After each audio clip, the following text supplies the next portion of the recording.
श्री जगन्नाथ पुणी थे समस्त को आम घर आम बगीचा चैनल को बहुत बहुत स्वागत।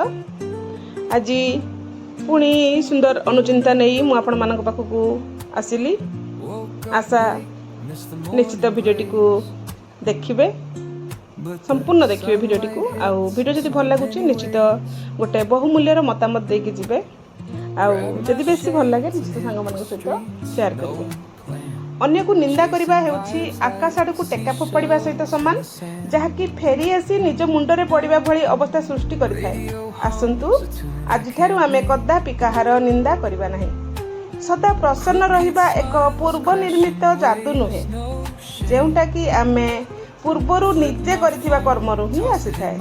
यह भगवत चेतनार एक अंश विशेष और हृदयर अनुपम भावना।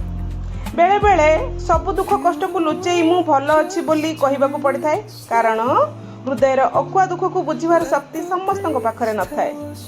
सफल हेबा अपेक्षा प्रथमे जने सचोट व्यक्ति हेबा आवश्यक, कारण सचोटता फलरे अन्य मानकर विश्वास भाजना होई जे कोनोसी कार्य कले सफल निश्चित भावे मिलिथाए।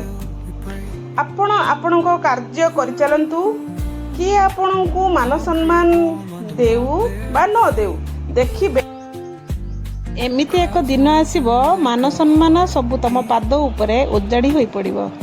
आजिर वीडियो केमिति लागिला समस्ते वीडियोटी को देखिबे आउ कमेंट माध्यम रे मते निश्चित जणाइबे, कारण आपण माननको पई सब बेले भलो भलो कथा आनिबा, भलो भलो वीडियो आनिबा पई हम मु सब बेले चेष्टा करे।